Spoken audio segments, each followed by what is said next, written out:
So this is where we're going to begin. We're going to begin with that partial derivative of the residual sum of squares function with respect to b, trying to isolate b. So one thing we can do is, instead of first adding these three terms together and then adding together everything that looks like this, addition is commutative. Why don't I first add up all the y sub i's on their own, then add up all the x sub i's on their own, factoring out the m and thinking of it now as a coefficient because m doesn't depend on I. So again, we can factor it out in front of the summation.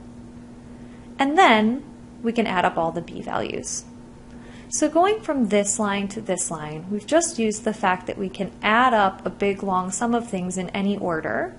And instead of adding things like negative y1 plus x1m plus b plus negative y2 plus x2m plus b, let's rearrange, add up all the y's, add up all the mx sub i's, and add up all the b's.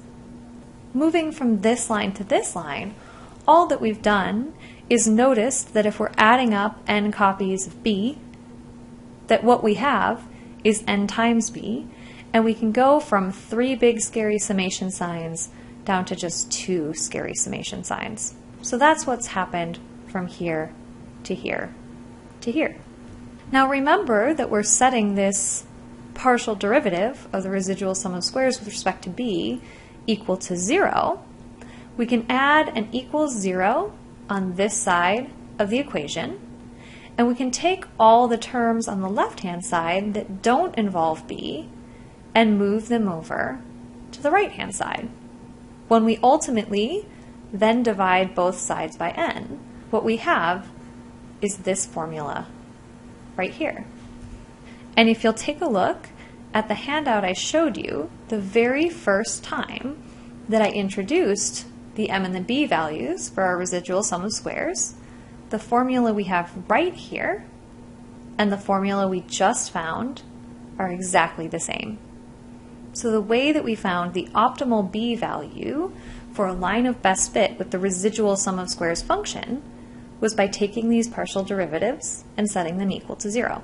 Now we're not done yet, because we found the b value for the line of best fit, but we still need to find the m value for our line of best fit. And in order to do this, we're going to have to return to this other equation that we have set equal to 0, the partial derivative of our residual sum of squares function with respect to the variable m. That equation, again, just for a reminder, is this one that we had right here. But we're going to want to change out the b value that we have here with the b value we just found makes this system optimal right here, so that the only variable now that I have remaining in this equation is the variable m.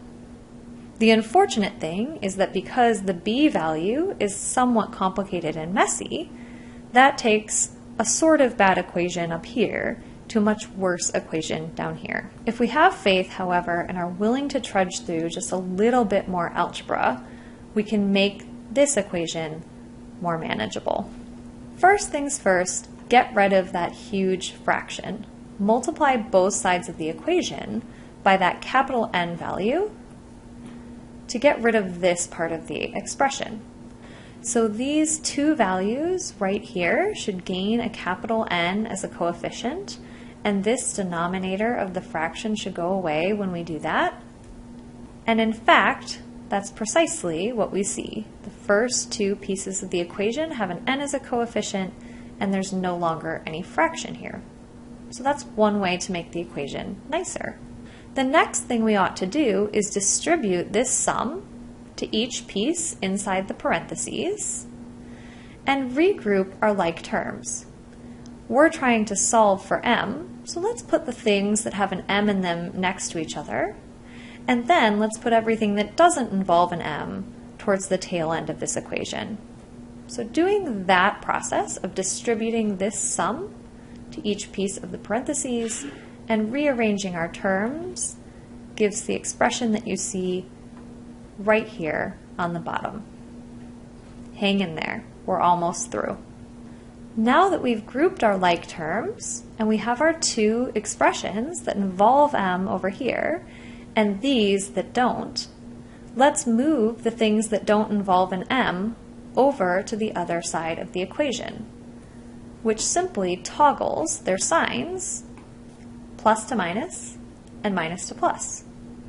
Additionally, I've chosen to write the sum from 1 to n of the xi's multiplied by the sum from 1 to n of the xi's as that quantity, sum of the xi's from 1 to n squared. The very last step that I have right here is to factor an m out of the left-hand side. What remains is n times the sum of the xi squareds minus the sum of the xi's squared.